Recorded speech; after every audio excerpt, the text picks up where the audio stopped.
하나님의 말씀은 요한복음 12장 24절 다 같이 시작. 내가 진실로 진실로 너희에게 이르노니 한 알의 밀이 땅에 떨어져 죽지 아니하면 한 알 그대로 있고 죽으면 많은 열매를 맺느니라. 아멘.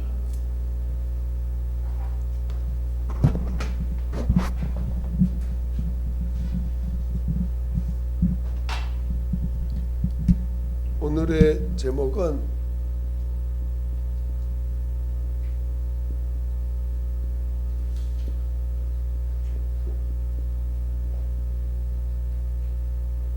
죽음과 사망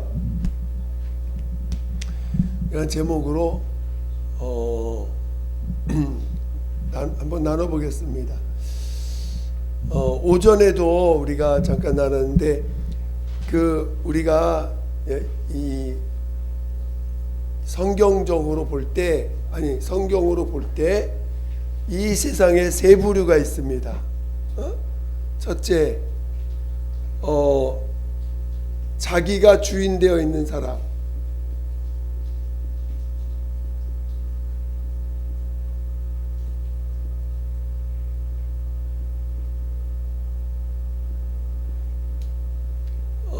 우리는 이걸 보통 이방인 이렇게 표현하죠. 이방인.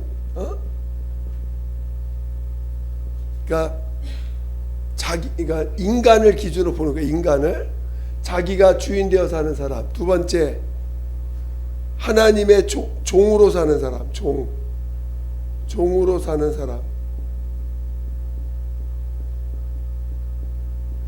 세 번째, 하나님의 자녀. 그렇죠? 이렇게 우리 사람을 세 부류로 나눌 수 있습니다. 그래서 우리가 오전에 이렇게 나눴던 것처럼 종하고 자녀는 분명히 다르죠. 똑같은 사람이지만 종은 택함 받은 존재들 종이라고 합니다. 하나님의 일을 위하여 택한 자들.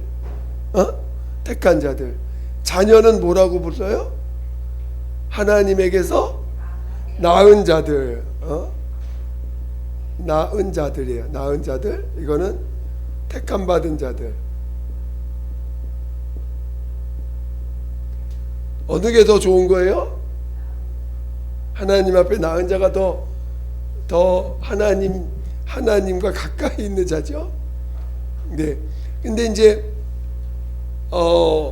오늘 이 사람에게는 큰 약점이 있어요. 하나님이 지은 피조물 중에서 인간에게는 큰 약점이 있어요. 뭐가 있냐면은 바로 죽음이 있다는 거예요. 하나님의 이 죽음은 피조물에게서 죽음이라는 건 그의 존재가 끝이라는 거예요. 그렇죠? 그러니까 죽음이 갖는 의미는 끝이라는 거예요. 근데 그러니까 피조물, 즉 뭐냐면은 흙으로 만든 존재들. 여러분, 인간 빼고 모든 피조물은 어찌하든지 하나님의 말씀으로 지어졌지만 있으라 하니까 다 생겼지만 결국은 다 이 땅에서 흙으로 지음받은 존재들이지 않겠어요? 그렇죠? 하나님 말씀으로 있으라 하셨는데 그 있으라 하신 말씀이 의해서 이 세상 모든 피조물들이 어째 생겼습니다. 근데 이 세상에 속한 모든 것들은 다 이 죽음을 갖고 있어요. 그렇죠? 이 땅에서 지음받은 존재들은 다 죽음이 있어. 그래서 이 땅에 있는 모든 생명체가 그 생명을 유지하는 유일한 방법이 뭐예요? 생명을 연장해 가는 방법. 그것이 이제 자손을 놓는 거죠. 그렇죠? 그러니까 자기의 유전자를, 자기와 똑같은 유전자를 전달해 줘야 되는 걸 통해서 자기의 어떤 그 존재를 계속 이어갈 수 있게 하신, 그것이 하나님이 이 세상을 지으실 때의 방법입니다. 천사를 지을 때 여러분 천사는 어떤 식으로 지었어요? 그렇죠? 하나님이 천사를 지을 때는 그 하나님의 필요에 따라서 그 개수와 양과 개수를 하나님이 정하신 거예요. 그래서 우리는 그 숫자가 얼마나 되는지 모르지만 하나님은 분명히 그 숫자를 정해서 딱 그 숫자를 지으신 거죠. 그리고 더 이상 그 천사를 뭐 계속 짓는 건 아니니까 딱 지어놓고는 그걸로 끝난 것입니다. 근데 이 땅에 우리가 사는 이 세상은 죽음이라는 것을 갖고 있다 보니 죽음은 곧 끝인데, 그러면 하나님이 이 세상을 짓고는 명하신 게 뭐냐면 생육하고 번성하라는 거예요. 즉 뭐냐면 이 죽음을 극복할 수 있는 방법이 뭐냐면 생육하는 거야. 생육하고 자꾸 번성하는 것입니다. 그러니까 여러분, 물고기가 한 번 새끼를 하면 몇 마리씩 나요? 물고기 예를 들어서 그 우리 그 뭐 고등어나 태나 뭐 이런 거 알탕 먹을 때 알이 몇 개나 들어있어요? 알이 어마어마하게 들어있잖아요. 한 몸 안에 알이 엄청 들어있어요. 그러니까 상상 이상으로 그 숫자가 많습니다. 그렇죠? 그러니까 번성하라는 이 명령을 따라서 모든 동식물은 그렇게 자기 그 자기 자손들을 그런 방법으로 자기와 똑같은 유전자를 가진 존재를 계속 생산해내는데, 이제 그 생산하는 방법이 뭐냐면 하나님이 이 땅에는 암컷과 수컷을 만들어서, 물론 어떤 존재는 아메바 같은 거는 단식 생포니까 자기가 분열을 합니다. 세포를 분열을 해가지고 증식을 하는 그런 존재들도 있지만, 대부분은 성이라는 것이 있어서 암컷과 수컷이 결합을 해가지고 암컷의 유전자 반, 수컷의 유전자 반 해가지고 결합을 해가지고 자손을 낳게 했습니다. 그게 이 세상에서 하나님이 이 세상을 보존하고 이런 존재들이 만들어진 생명체가 보존되어지는 방법, 그것을 생육하고 번성, 즉 자손을 통해서 어찌하든지 그 존재를 이어가게 했습니다. 물론 인격적으로 볼 때는 죽음은 내가 아무리 자손 많이 나도 난 끝이지. 내가 뭐 계속 사는 거 아니죠. 그렇죠? 나라는 존재를 볼 때는 나는 없어지는 거야. 똑같은 유전자를 가진 자손이 나왔다 할지라도 나는 없어. 그게 단점인 거지. 어떻게 보면. 그렇죠? 우리에게 있어서 이 죽음은 끝이에요. 어쩌든지 끝이야. 그러나 이제 하나님 입장에서 볼 때는 어쩌든지 그 존재가 계속 이어져 가는 것은 맞는 거니까. 그렇죠? 비록 개개인에 있어서 자기는 없어지고 자손을 낳음으로 인해서 그 같은 유전자를 가진 존재는 계속 이어질지 몰라도 인격적으로 본다면 나라는 존재는 없어지는 거예요. 끝난 거야. 그게 어떻게 보면 단점이고 어떻게 보면 참 한계입니다. 이 땅에서 존재하는 생명체들의 한계예요. 자신은 어떠니 끝나는 거야. 비록 그 자손들로 인해서 사람들은 계속 예를 들어 사람 같은 경우도 계속 번식을 해가지고 숫자는 많아졌다 할지라도 나라는 인격으로 볼 땐 끝나는 거니까. 그러니까 인간에게 있어 죽음은 이 땅에 있어서 굉장히 정말 한계죠. 굉장히 인간을 연약하게 만드는 한계입니다. 천사는 한번 지음받은 이후에는 없어지지 않으니까 그런 면에서는 장점이 있어요. 천사에게 최고의 장점 뭐냐? 죽음이 없다는 거지. 죽음이 없어. 그러니까 영원히 사는 존재예요. 어쨌든 천사. 그 개개인에 있어서도 개개인에게 있어서도 그들은 죽음이 없으니까 영원히 사는 존재예요. 그러나 인간은, 사람은 이 땅에서 지음받은 모든 피조물은 없어집니다. 그런데 인간은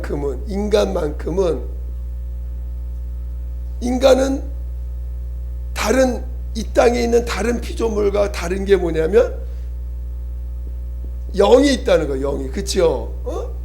근데 이 영은, 인간에게 있는 영은 하나님이 인간을 천사와 같이 지으지 아니하시고 인간은 한 영만 지으셨어요. 한 영.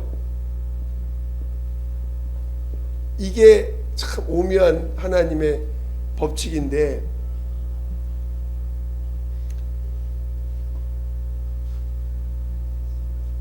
네.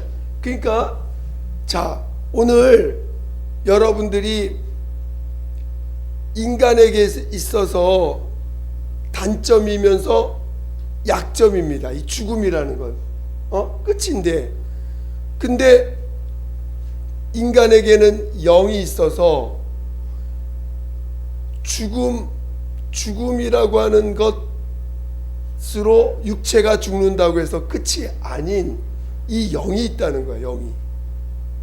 그런데 참으로 놀랍게도 성경은 영이 지음 받아서 아담에게 들어간 즉시 그 아담이 범죄함으로 말미암아 이 영이 죽어버렸어. 아니, 죽었다는 표현보다도 하나님과 관계가 끊어졌어. 그 기능을 상실했어요. 영으로서의 기능을 상실한 거죠. 영의 기능을. 그러니까 아담이 영을 받아서 죽음으로 끝나는 존재, 죽어도 그 이후에 어떤 영적인 세계가 분명히 그에게 준비되어 있는데 받자마자 영의 기능을 상실하는 그런 불순종을 하게 돼버린 거죠.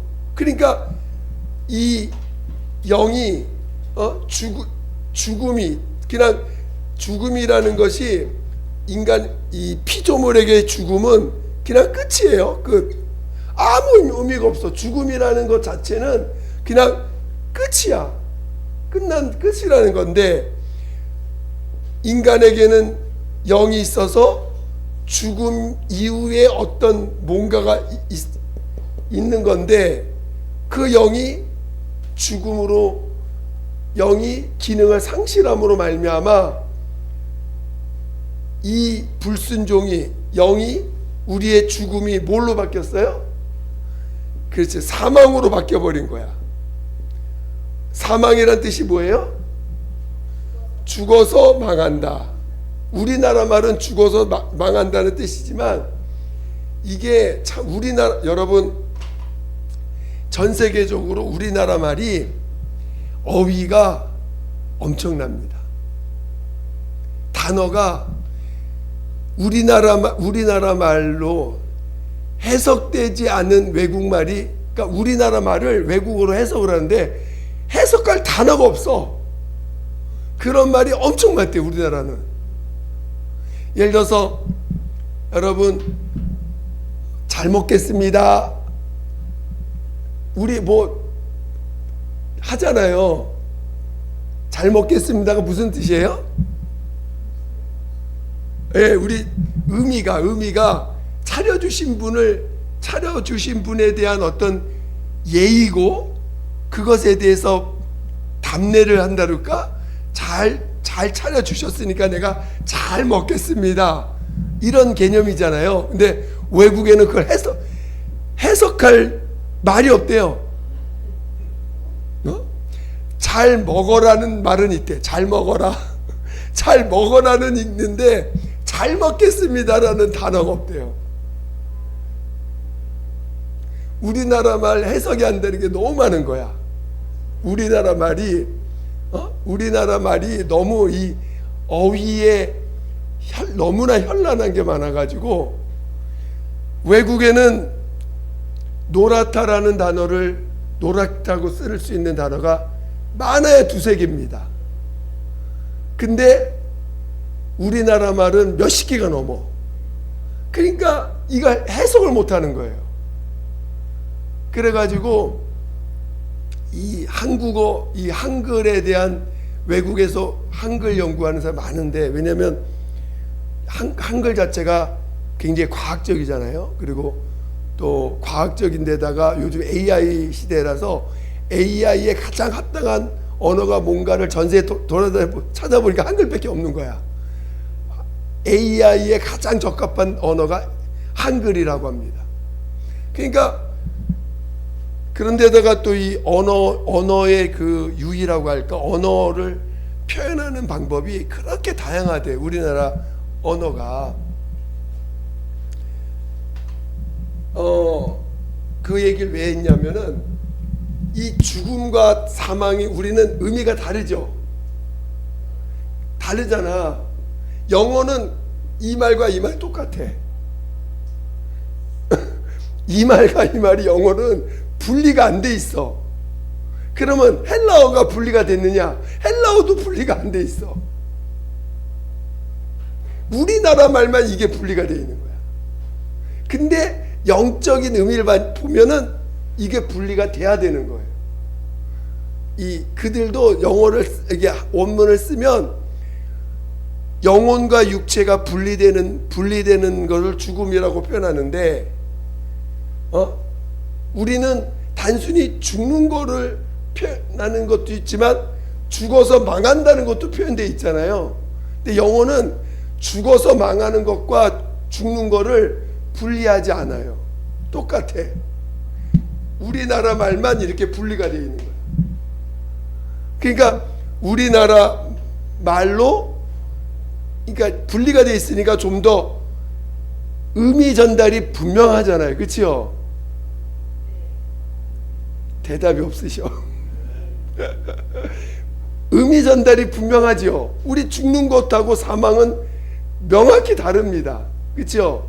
죽는 건 죽는 거고 사망은 죽어서 망하는 것. 즉 단순히 동물이 죽는 것과 죄인이 죄를 져서 죽는 건 다른 거예요.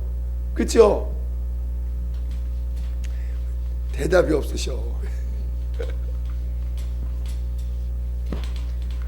그러다 보니까 언어적 해석은, 영어는 이 죽음과 단어가 똑같습니다. 또는 이게 같은 말이에요. 데스는 명사고 다이는 동사고,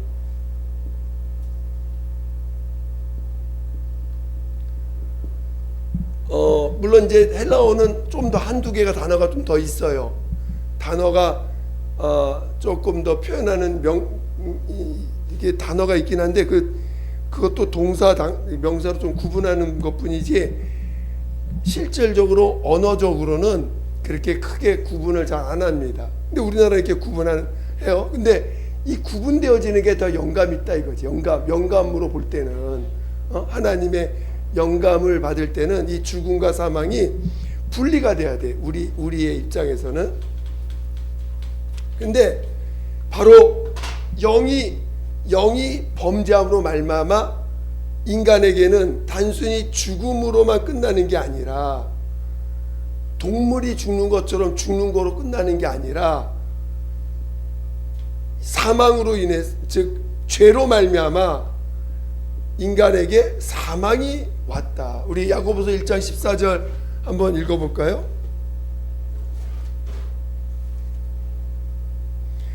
야고보서 1장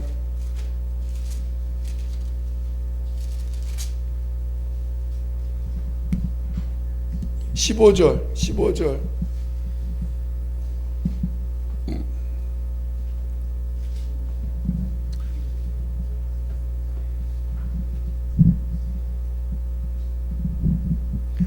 자, 야고보서 1장 15절 시작.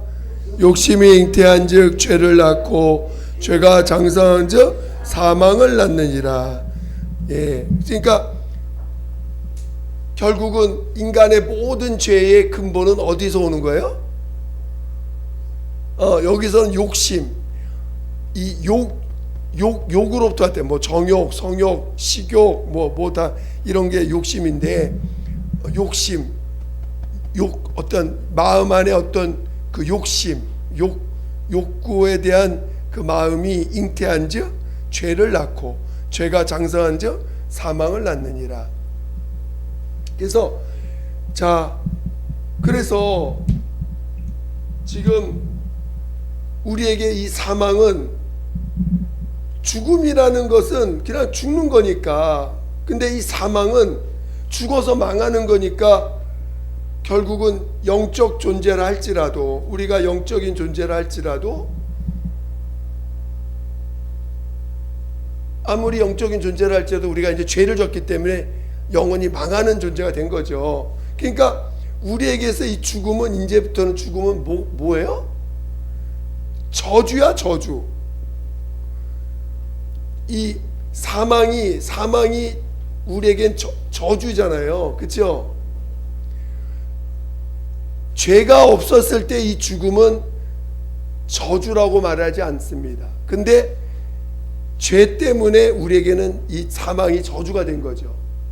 그래서 우리 한글 성경은 죽음과 사망을 명확하게 구분하고 있어요. 실질적으로 죽음과 사망을 정확하게 구분해서 써요. 영어는 구분을 안 합니다. 그런데 여러분, 이렇게 영원하신 분이, 지금 영원하신 하나님의 아들이 이 땅에 육신을 입고 오셨습니다. 육신을 입고 오셔서 죽음을 체험하는 거야. 죽음을. 예수님은 죽음을 체험하러 오셨어요. 죽음을 체험하러 오셨어. 근데 그분에게는 죽음 이후에 뭐가 있어요? 영원한 생명이 기다리고 있는 거잖아요. 영원한 생명. 그러니까 오늘 우리가 하나님의 의도를 큰 그림에서 볼 때, 예수님의 죽음은 결코 저주가 아닙니다. 그렇죠? 그 예수님의 입장에서 죽음은 하늘나라 들어가기 위한 단순히 길로서 있는 것일 뿐이지, 그에게 죽음은 그래서 길로서 있는 거니까 저주가 아닙니다. 오늘 이거는 하나님의 아들에게만 주어진 거야. 하나님의 아들에게만 죽음이 주어졌어요. 어떤 다른 존재에도 천사에겐 죽음이 없습니다. 천사는 영원한 형벌이 있을 뿐이지 죽음이 있는 게 아니에요. 죽음이라는 건 뭐예요? 죽음이라는 건 뭐예요? 여러분, 죽음이 뭐예요? 죽음이라는 게 뭘까? 경험해 보지 못했으니까 모르죠. 끝이야, 끝. 그냥 여러분, 죽음은 다른 게 아니에요. 끝이야. 여러분, 죽음은 뭐냐면 그 존재로서의 가치가 끝나는 거예요. 가치가 끝나는 거야. 그러니까 이 세상의 모든 생명체는 한 번 태어나서 죽는, 저 꺼도 됩니다. 너무 더우니까. 냄새 나긴 하겠지만 어쨌든 이제 끄겠습니다. 자, 여러분에게서 죽음은 뭐예요? 여러분 죽음 생각해 보셨죠? 죽음이라는 거는 누구나 다 겪고 싶어 하지 않아요. 다 싫어, 진짜. 왜 그럴까? 그렇죠. 이게 죽음 그러면 단순히 영원히 사망, 영원히 죽는다, 영원히 벌 받는다, 이런, 솔직히 죽는 거 왜 그런 개념 별로 없어요. 사망이라고 생각하니까 야, 죽어서 망하는 거구나, 야, 죽음으로 우리는 없어지는 거니까 이게 표현했지만 영적으로 보면 실제로 우리가 지옥에 가니까 우리가 사망이라는 단어를 쓰는 것 뿐이지, 실제로 사망이 뭔지, 지옥이 뭔지 모르는 사람한테서 죽는다는 건 끝이에요. 더 이상 가치를 논할 수 없는 존재가 됐다는 거야. 그 얼마나 그걸 받아들인다는 게 쉽겠습니까? 얼마나 어렵겠어. 그렇죠? 단 자기가 죽는다는 것을 받아들인다는 건, 인간에게서 죽음을 받아들이는 건 너무너무 어려운 거예요. 죽음을, 그러니까 모든 생명체가 본능적으로 뭐 하려고 그래요? 살려고 하는 거예요. 살려고 하는 거야. 왜? 죽음은 끝이니까 자기는. 그러니까 모든 생명체가, 이 땅에 있는 모든 생명체는 죽음에서 벗어나려고 무지 노력하는 거예요. 자기라는 존재가 끝나는 거니까. 그거만큼 비참한 게 없는 거예요. 인간에게서 죽음은 그거만큼 비참한 게 없어요. 그거만큼 비참한 게 없고, 그거만큼 내게 오지 않았으면 하는, 살아있는데, 지금 이 살아있는 것을 계속 살고 싶은데 이게 안 되는 거지. 그런데다가 모든 생명체는 태어나가지고 성장하다 늙어가지고 늙어서 죽네. 죽음을 피할 수가 없어. 이 땅의 모든 존재는 태어나서 성장하다가 늙어서 죽어. 그게 여러분 우리 몸이 다 유전자로 되어 있다는 거 아세요? 아시죠? 유전자로 되어 있잖아요. 유전자. 근데 이 유전자를 연구해 보니까 우리 모든 유전자가 늙는 것이, 이미 늙어져 가는 것이 이미 유전자에 입력이 되어 있어요. 그리고 죽음도 입력이 되어 있어. 우리 몸에 이미 DNA상에 늙는 것이 이미 어느 정도 되면 늙어지게끔, 즉 쇠하여지게끔 이 DNA가 그렇게 구조적으로 이미 하나님이 창조할 때부터 그렇게 만들어진 거야. 사람들은 이왕 진화를 했다면 안 늙는 쪽으로 진화해야 되는 거 아니겠어요? 만약에 내가 좀 더 진화를 해야 좋은 쪽으로 진화하겠다면 안 늙는 쪽으로 진화해야 되는 거 아니에요? 근데 그거가 안 된다는 거지. 그게 안 된다. 이미 늙는 것이 정해져 있고 죽음이라고 하는 것이 DNA상에 딱 이렇게 입력이 되어 있다라는 것입니다. 그러니까 이 늙는 것과 죽는 것은 정해져 있는 거야. 그러니까 누구나 다 이거를 받아들여야 돼. 체험을 해야 돼. 받아들여야 된다는 거죠. 그러니까 여러분이 죽음이라는 것은 이미 하나님이 이 땅을 창조하실 때부터 정해진 거예요. 그러나 영이 있음으로 인해서 우리의 죽음이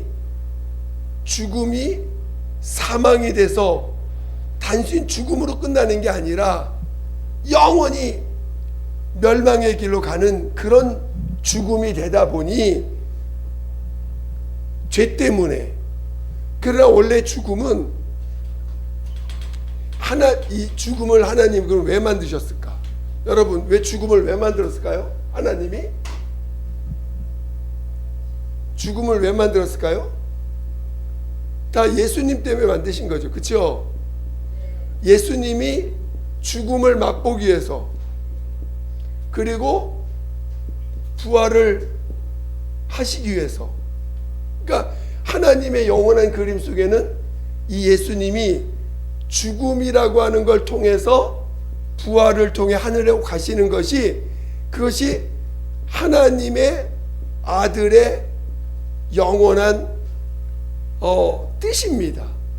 그러니까 여러분이, 인간은 자기가 왜 죽는지도 몰라. 솔직히 그냥 살다가 죽으면 살다 죽고 살다 죽다 하면 그러 가는가 보다 우린 살지만, 하나님의 뜻을 보니까 죽음은 부활을 위하여, 부활이라고 하는 이 하나님의 살리심을 위해서, 살리심을 위해서 이 죽음을 하나님이 만드신 거구나. 죽음은 살리심을 위해서 만드신 거예요. 그래서 오늘 하나님이 없는 자들에게 있어서 죽음은 끝이야. 그냥 뭐 다른 게 없어. 그냥 끝이에요. 근데 오늘 하나님을 만난 우리들 하나님의 자녀들에게 있어서 죽음은 끝이 아니라 하나의 과정일 뿐이라는 거지. 과정. 어떤 과정? 살리심을 받기 위한 과정. 여러분, 그래서 우리가 이 죽음이라는 것이, 여러분에게서 죽음은, 그러니까 믿지 않는 자들에게 죽음은 그냥 끝이에요. 진짜 절망이죠.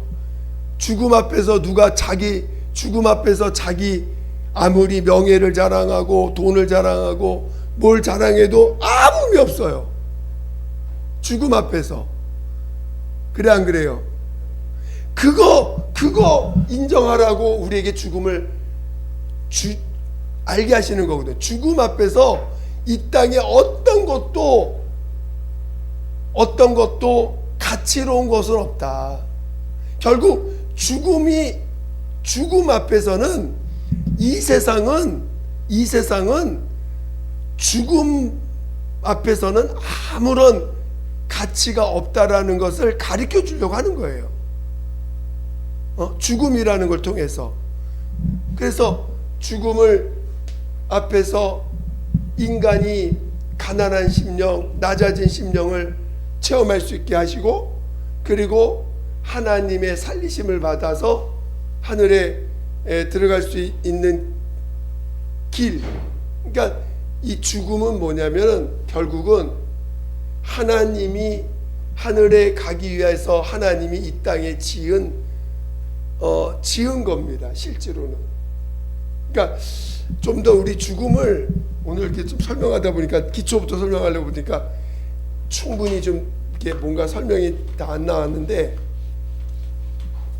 여러분, 그래서 하나님이 이 땅에 만든 것 중에 최고로 가치로운 게 뭘까요?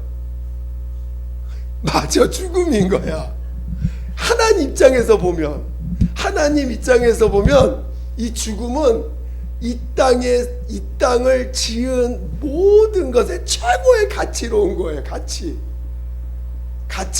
가장 가치로운 것이 바로 죽음인 거예요. 가장 가치로운 거. 우리가 사는 이 세상에서 가장 가치로운 게 바로 이 죽음이라는 거예요. 왜?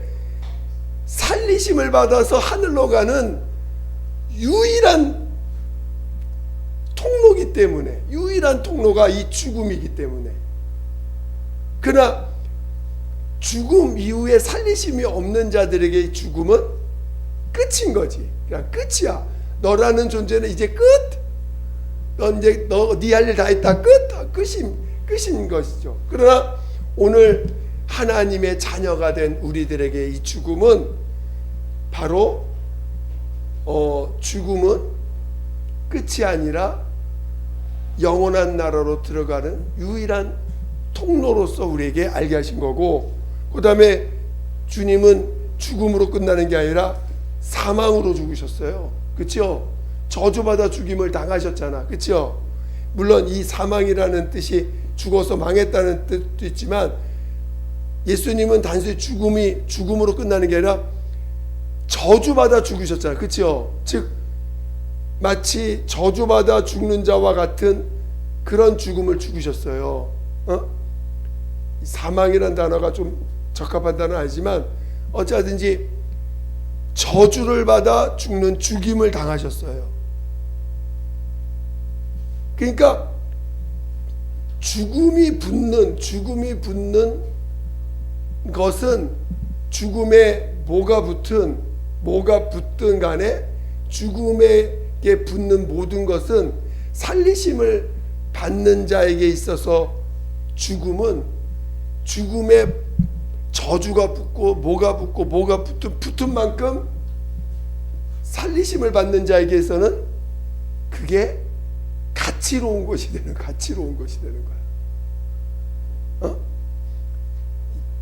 자, 다시 여러분, 그냥 죽으면 그냥 살리심을 받지만 죽음에 저주가 붙으면, 저주받아 죽으면 뭐가 돼요? 저주받아 죽는 죽음은 살리심을 받는 자에게는 뭐가 돼? 영광이 되는 거야. 자, 죽음에 저주가 붙고 형벌이 붙고 뭔가 고통이 붙고 뭐가 붙으면 붙을수록 살리심을 받는 자에게서는 그게 영광이 되는 거야. 영광이. 물론 그러니까 예수님의 죽음은 자기가 자기 죄로 인해 죽는 게 아니잖아요. 타인의 죄로 인하여 죽임을 당하는 거야. 그렇죠? 타인에 의해서 죽임을 당하는 죽음이, 그 죽음이 타인의 형벌을 자기가 짊어져 짓는 죽음이기 때문에 그 죽음이 부활의 차원에서 볼 때는 죽음에 그런 것이 붙으면 붙을수록 더 영광이 된다는 거예요. 그래서 오늘 예수님의 죽음은, 예수님이 바닥으로 가면 갈수록 예수님 입장에서는 하늘에서 더 큰 영광 받는 거지. 이해가 되세요? 그러니까 우리는 죽음을 가치롭게 죽는 죽음을 택할 줄 알아야 돼요. 여러분, 가치로운 죽음을 맞이하시길 축원드립니다. 그러니까 많은 사람들이 죽음을 피해야 되고 좀 덜 죽으려고 하고 그러지만, 죽음은 영원 전부터 하나님이 가치롭게 만드신 거예요. 왜? 죽음만큼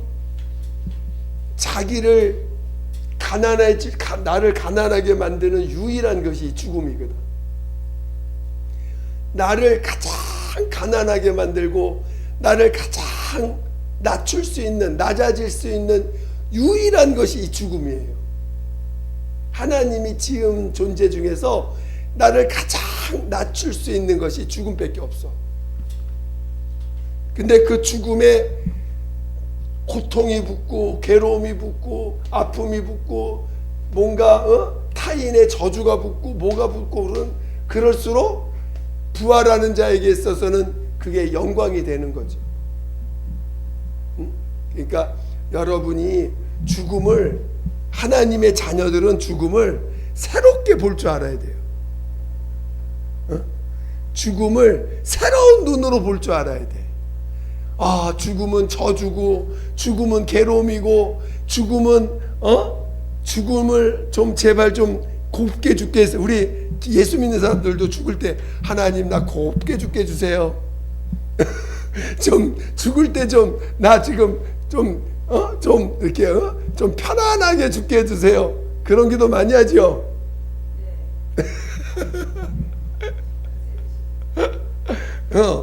근데 진짜 믿음 있는 사람들은 버림받아 죽기를 사모해야 되고, 진짜 믿음은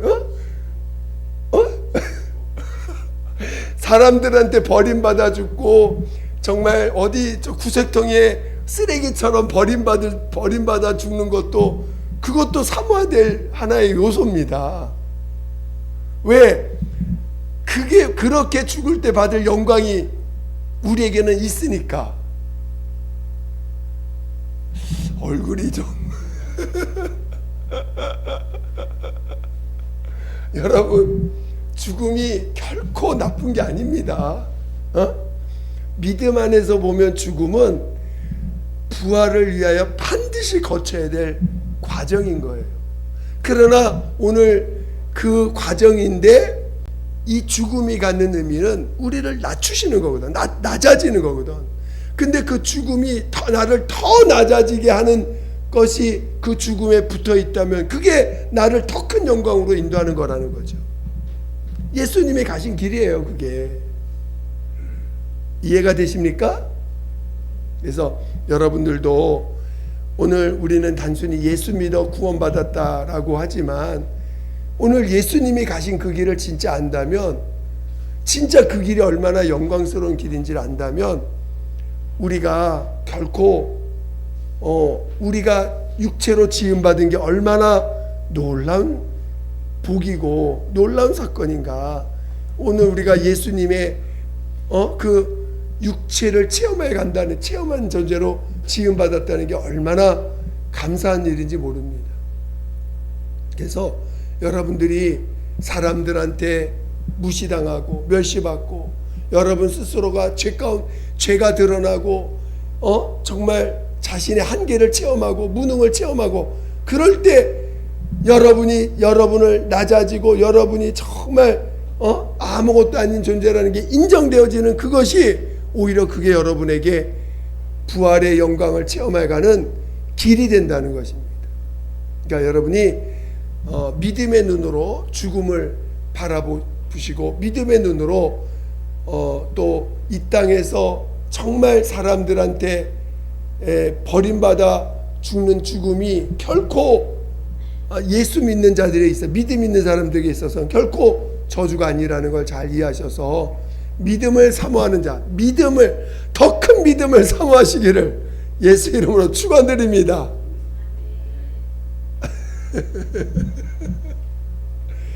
기도하겠습니다. 기도할 때 우리가 정말 더 큰 믿음을 사모할 수 있도록, 더 큰 믿음을 사모할 수 있도록 우리 같이